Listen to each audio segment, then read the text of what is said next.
Hello everyone, this is Vikas many. I welcome you all on this channel ONS Study Circle. आज की इस video में हम बात करेंगे economic order quantity under inventory management. ये क्या है, क्यों ये इतनी इम्पोर्टेंट है और कब आप इस कॉन्सेप्ट को अप्लाई कर सकते हैं, ये पूरा कॉन्सेप्ट हम इस वीडियो में समझेंगे. सबसे पहले आप देखिए, फॉर एग्जांपल अगर आपको 1 लाख यूनिट किसी प्रोडक्ट की बनानी है तो उसको यूनिट्स को बनाने के लिए आपको कुछ रॉ मटेरियल भी खरीदना पड़ेगा.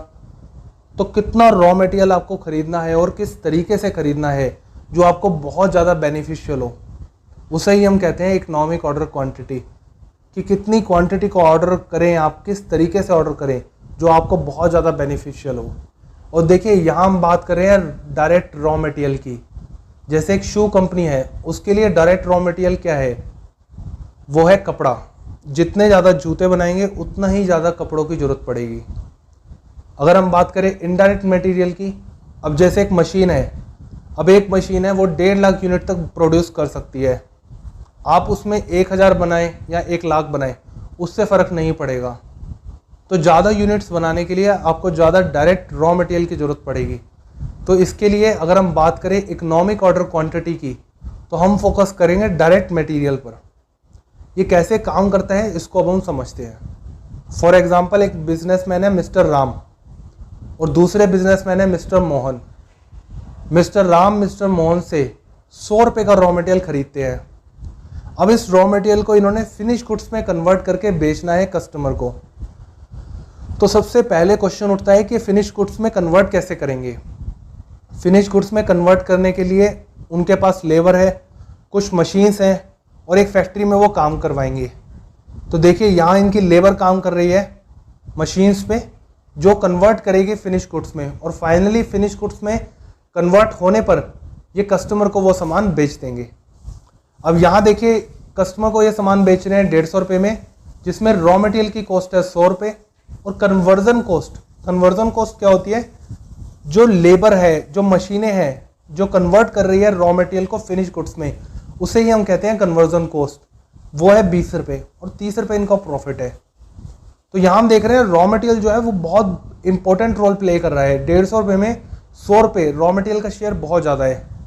अब मिस्टर राम अगर सोचते हैं कि सेविंग करना चाहते हैं कॉस्ट में, फॉर एग्जांपल अब मिस्टर राम कॉस्ट में सेविंग करना चाहते हैं 10% से. 10% अगर वो रॉ मटेरियल में सेव करते हैं तो वो सेव कर पाएंगे 10 रुपये. बट अगर वो कन्वर्जन कॉस्ट में सेव करते हैं तो वो सेव कर पाएंगे सिर्फ 2 रुपये.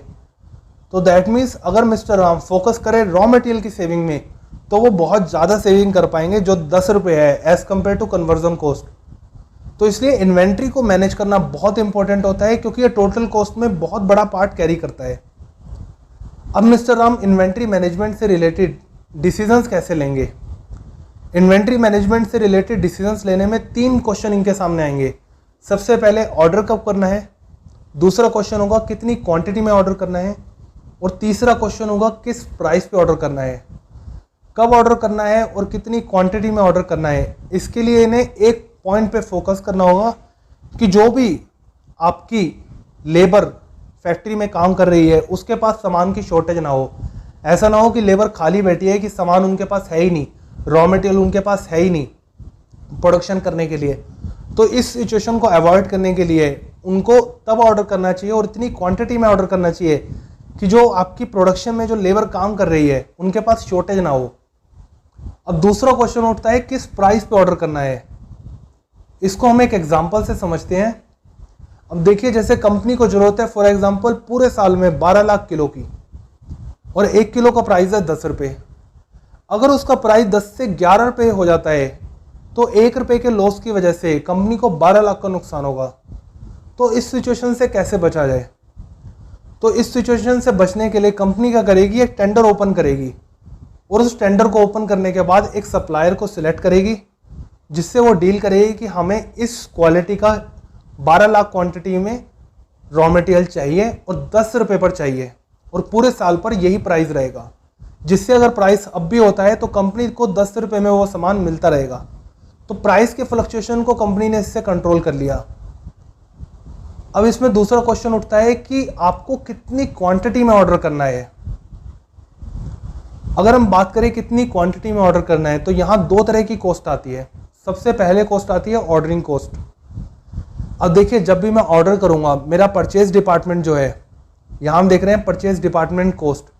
परचेज डिपार्टमेंट को सप्लायर से कॉन्ट्रैक्ट करना पड़ेगा, उनको बार बार फ़ोन करना पड़ेगा, टेलीफोन एक्सपेंसेस हैं, परचेज डिपार्टमेंट के एफर्ट लगेंगे, तो परचेज डिपार्टमेंट की भी कॉस्ट आएगी। जब आपके पास ऑर्डर आ जाएगा तो लेबर जो उस सामान को अनलोड करेगी, उस लेबर की कॉस्ट है। सामान को लाने के लिए जो ट्रांसपोर्टेशन है, उस ट्रांसपोर्टेशन की भी कॉस्ट है।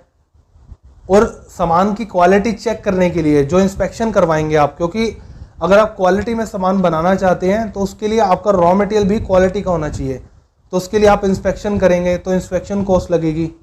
तो दैट मीन्स जितनी बार आप ऑर्डर करेंगे ये सारी कॉस्ट उतनी बार लगेगी। तो अगर मैं सोचता हूँ कि मैं एक ही बार में पूरे साल का ऑर्डर दे देता हूँ तो मेरी ये कॉस्ट सबसे कम लगेगी। तो क्या ये डिसीजन सही है? नहीं, क्योंकि इसके साथ एक और कॉस्ट आती है जो है हमारी कैरिंग कॉस्ट। फॉर एग्जांपल, अगर मैंने 1 लाख यूनिट मुझे पूरे साल में चाहिए, मैंने एक ही साथ मंगा ली, तो 1 लाख यूनिट को स्टोर करने में मुझे ज़्यादा स्टोरेज की ज़रूरत पड़ेगी। 1 लाख यूनिट का इंश्योरेंस कराने में मुझे ज़्यादा इंश्योरेंस कॉस्ट की ज़रूरत पड़ेगी। 1 लाख यूनिट के लिए अगर मुझे बड़े स्टोर रूम की ज़रूरत पड़ेगी तो उनको देखने के लिए ज़्यादा सुपरवाइजर्स की, ज़्यादा वॉचमैन्स की ज़रूरत पड़ेगी, उनको मैनेज करने के लिए ज़्यादा मैन पावर की ज़रूरत पड़ेगी। अब मटेरियल में पड़े पड़े कुछ वेस्टेज भी होता है, तो जितना ज़्यादा मटेरियल मैंने स्टोर किया होगा उतनी ही ज़्यादा वेस्टेज होगी। अब कई बार क्या होता है कि स्टॉक आउटडेटेड हो जाता है। जैसे फॉर एग्जांपल, अगर कोई मेरे पास स्टॉक पहले से पड़ा हुआ है बट अब प्रोसेस में कुछ चेंज हो गया, प्रोडक्शन के कुछ नई क्वालिटी का रॉ मटेरियल आने लग गया जिसमें कुछ एडवांस फीचर्स भी हैं, तो जो पड़ा हुआ स्टॉक है वो मेरे लिए बेकार हो गया। तो ये काफ़ी रिस्क है कैरिंग कॉस्ट के। तो अगर मैं एक साथ बड़ा ऑर्डर मंगाता हूँ तो मेरी ऑर्डरिंग कॉस्ट तो कम हो जाती है, बट मेरी कैरिंग कॉस्ट बहुत बढ़ जाती है। और कैरिंग कॉस्ट मुझे कहती है कि आप छोटे छोटे ऑर्डर मंगाए, बट छोटे छोटे ऑर्डर मंगाने के लिए मुझे बार बार ऑर्डर करना पड़ेगा, तो मेरी ऑर्डरिंग कॉस्ट बढ़ जाएगी। तो यहाँ प्रॉब्लम क्या है? अब इसको मैं एक एग्जांपल से समझते हैं। जैसे एनुअल डिमांड फॉर एग्जांपल मेरी है 2000 यूनिट्स की, तो अगर मैं एक ऑर्डर मंगाऊंगा तो एक बार मेरी ऑर्डरिंग कॉस्ट लगेगी, 5 बार ऑर्डर मंगाऊंगा तो मेरी ऑर्डरिंग कॉस्ट 5 बार लगेगी। बट वहीं अगर मैं बात करूं एक बार ऑर्डर मंगाने की, एक बार ऑर्डर मंगाने में मुझे 2000 यूनिट्स को स्टोर करना पड़ेगा, बट 5 बार अगर मैं ऑर्डर करूंगा तो 400 यूनिट्स को स्टोर करना पड़ेगा। तो ये ऑर्डरिंग कॉस्ट और कैरिंग कॉस्ट एक दूसरे के अपोजिट है। एक को अगर मैं कंट्रोल करने की करूंगा तो दूसरी बढ़ेगी, दूसरी को कंट्रोल करने की करूंगा तो पहली बढ़ेगी। तो मैं कितनी यूनिट एक ऑर्डर में मंगाऊं और कितने ऑर्डर में मंगाऊं जो मुझे बहुत ज़्यादा बेनिफिशियल हो, इसी कॉन्सेप्ट को कहते हैं इकोनॉमिक ऑर्डर क्वांटिटी। अब ये कैसे काम करता है इसको मैं एक एग्जांपल से समझते हैं। फॉर एग्जांपल, कंपनी को पूरे साल में 2000 यूनिट्स रॉ मटेरियल की ज़रूरत है। एक बार अगर ऑर्डर करेंगे तो उसकी कॉस्ट है 20 रुपये। कैरिंग कॉस्ट एक यूनिट को रखने की है 2 रुपये। अब पहले सिनेरियो में हम बात करते हैं, सारा ऑर्डर अगर आप एक ही बार में मंगा लें तो कितना खर्च आएगा। दूसरे सिनेरियो में हम बात करते हैं, सारा ऑर्डर अगर आप 5 बार में मंगाएं तो कितना खर्च आएगा। अब देखिए, एक बार ऑर्डर मंगा रहा हूं मैं तो 20 रुपये मेरी ऑर्डरिंग कॉस्ट है, बट अगर मैं 5 बार में मंगा रहा हूं तो ऑर्डरिंग कॉस्ट, एक बार ऑर्डर करने की मेरी कॉस्ट है 20 रुपये, 5 बार ऑर्डर करने की मेरी कॉस्ट हो गई 100 रुपये। बट कैरिंग कॉस्ट अगर मैं देख रहा हूं तो 2000 यूनिट्स मैं एक ऑर्डर में मंगा रहा हूं, तो एवरेज मुझे 1000 यूनिट्स को कैरी करना पड़ेगा। मैं इसमें एवरेज क्यों कर रहा हूं? फॉर एग्जांपल 2000 यूनिट्स मेरे पास आई स्टोर में, तो उसमें से पहले मैं 500 यूनिट्स लूंगा, उस पर कैरिंग कॉस्ट सबसे कम पड़ेगी, और बाद में जो मैं सबसे लास्ट में जो यूनिट्स निकालूंगा स्टोर से उस पर सबसे ज़्यादा कैरिंग कॉस्ट पड़ेगी। तो इसलिए यहाँ हम एवरेज कर देते हैं कि कुछ यूनिट्स तो प्रोडक्शन में भी फटाफट यूज़ हो जाएगी, कुछ बची रहेगी, तो इसलिए हम एवरेज कर देते हैं यहाँ पर। तो अगर मैं 2000 यूनिट्स एक ऑर्डर में मंगाता हूँ पूरे साल में, तो कैरिंग कॉस्ट मेरी कितनी हो गई? 2000 रुपये। बट अगर यहीं मैं सिर्फ 400 यूनिट्स मंगाता हूँ एक ऑर्डर में, तो मुझे सिर्फ 200 यूनिट्स कैरी करनी पड़ेगी, तो मेरी कैरिंग कॉस्ट हो गई 400 रुपये। तो एक बार में अगर मैं ऑर्डर मंगाऊँ तो मेरी ऑर्डरिंग कॉस्ट तो कम है, बट 5 बार ऑर्डर मंगाने पर बढ़ रही है। बट अगर मैं कैरिंग कॉस्ट की बात करूँ, एक बार में अगर सारा ऑर्डर मंगा रहा हूँ तो मेरी कैरिंग कॉस्ट बहुत बढ़ जाती है। बट अगर मैं ऑर्डर 5 बार में मंगाऊँ तो कैरिंग कॉस्ट मेरी कम हो जाती है। तो ऑर्डरिंग कॉस्ट, कैरिंग कॉस्ट एक दूसरे के अपोजिट है। तो यहाँ अगर हम देखें टोटल ऑर्डरिंग कॉस्ट है 2020, यहाँ हम देख रहे हैं 500। तो इकोनॉमिक ऑर्डर क्वांटिटी क्या है? इकोनॉमिक ऑर्डर क्वांटिटी एक ऐसी क्वांटिटी है जहाँ मेरी ऑर्डरिंग कॉस्ट और कैरिंग कॉस्ट को अगर मैं प्लस कर दूं तो वो मिनिमम हो जाती है। अब ये कैसे काम करता है इसको हम समझते हैं। अब देखिए इकोनॉमिक ऑर्डर क्वांटिटी क्या है। इसमें देखिए टोटल ऑर्डरिंग और कैरिंग कॉस्ट मेरी कितनी है? 400 रुपये। पहले कितनी थी? 2020 और 500। बट इकोनॉमिक ऑर्डर क्वांटिटी मुझे बताता है कि अगर आप 200 यूनिट्स मंगाएं और 10 बार ऑर्डर करें तो मुझे सबसे कम कॉस्ट पड़ेगी जो है 400 रुपये। तो इकोनॉमिक ऑर्डर क्वांटिटी में क्या होता है? इकोनॉमिक ऑर्डर क्वांटिटी एक ऐसी क्वांटिटी है जहां आपकी ऑर्डर करने की कॉस्ट और उस ऑर्डर को रखने की कॉस्ट बराबर हो जाती है। जहां आपकी ऑर्डरिंग कॉस्ट और कैरिंग कॉस्ट देखिए जैसे हम यहां देख रहे हैं 200 रुपये मिनिमम हो जाती है। और इकोनॉमिक ऑर्डर क्वांटिटी हमें बताता क्या है? ये हमें बताता है कि जहां आपकी ऑर्डरिंग कॉस्ट और कैरिंग कॉस्ट दोनों को अगर मैं प्लस कर रहा हूं 400 रुपये, ये मिनिमम है और ये कॉस्ट मिनिमम है, इसलिए हमारे लिए बहुत ज़्यादा इकोनॉमिकल है ऑर्डर करने के लिए। तो इकोनॉमिक ऑर्डर क्वांटिटी एक ऐसी क्वांटिटी है जो बहुत ज़्यादा इकोनॉमिकल है ऑर्डर करने के लिए। तो क्या इसमें कुछ एजम्पशंस भी है? यस। इसमें सबसे पहला एजम्पशन है कि हमें पता होना चाहिए कि पूरे साल में हमें कितनी क्वांटिटी का ऑर्डर करना है। ऐसा नहीं है कि हमें कुछ आइडिया ही नहीं है कि कितनी क्वांटिटी की ज़रूरत पड़ेगी। ऑफकोर्स अगर आपको प्रोडक्शन करना है तो उसके लिए आपके पास प्रोडक्शन प्लान होगा और कितनी प्रोडक्शन करनी है उसके बिहाफ पे आपके पास ये भी आइडिया होता है कि कितनी रॉ मटेरियल की आपको रिक्वायरमेंट पड़ेगी और आपकी ऑर्डरिंग कॉस्ट कितनी है, आपकी कैरिंग कॉस्ट कितनी है, ये भी आपको पहले से ही आइडिया है। और परचेज प्राइस को आपने फिक्स कर रखा है।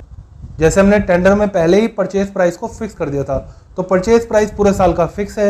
एनुअल कंजम्पशन आपको पता है, ऑर्डरिंग कॉस्ट कैरिंग कॉस्ट भी आपने कैलकुलेट कर रखी है।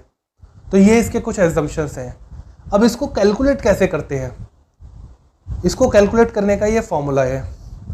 अब देखिए इकोनॉमिक ऑर्डर क्वांटिटी में ऑर्डरिंग कॉस्ट और कैरिंग कॉस्ट बराबर हो जाती है। तो ऑर्डरिंग कॉस्ट कैसे कैलकुलेट करते हैं?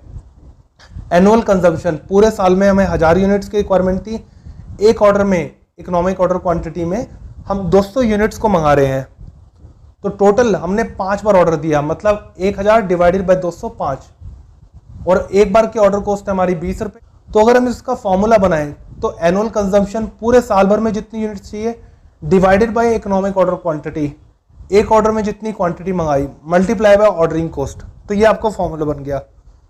और ये इक्वल है कैरिंग कॉस्ट के। कैरिंग कॉस्ट क्या होती है कि जितना आपने ऑर्डर मंगाया उसका एवरेज, तो divided by 2, 1 divided by 2 multiply by economic order quantity. और carrying cost per unit per annum, मतलब पूरे साल में कैरिंग कॉस्ट पर यूनिट कितने पर पड़ रही है आपको। तो इसका अगर हम फॉर्मूला बनाएं तो इकोनॉमिक ऑर्डर क्वांटिटी, एक ऑर्डर में कितनी क्वांटिटी मंगा रहे हैं, क्योंकि जितने एक ऑर्डर में जितनी क्वांटिटी मंगाएंगे उतने को ही तो स्टोर करना होगा। तो एक ऑर्डर में जितनी क्वांटिटी मंगा रहे हैं उसका average divided by 2 multiply by carrying cost per unit per annum. तो अब अगर हम इस फॉर्मूले को एक इक्वेशन की तरह सॉल्व करें तो इसमें हमारे पास इकोनॉमिक ऑर्डर क्वांटिटी का फॉर्मूला आ जाता है और इस फॉर्मूले के थ्रू आप इकोनॉमिक ऑर्डर क्वांटिटी को कैलकुलेट कर सकते हैं। तो फ्रेंड्स, आज की इस वीडियो में हमने इकोनॉमिक ऑर्डर क्वांटिटी को और इसके इंपॉर्टेंस को समझा। Thanks for watching and subscribe our channel and press the bell icon button to watch this kind of videos. And friends, अगर आपको हमारे एफर्ट्स पसंद आए तो इस वीडियो को लाइक और शेयर जरूर करें।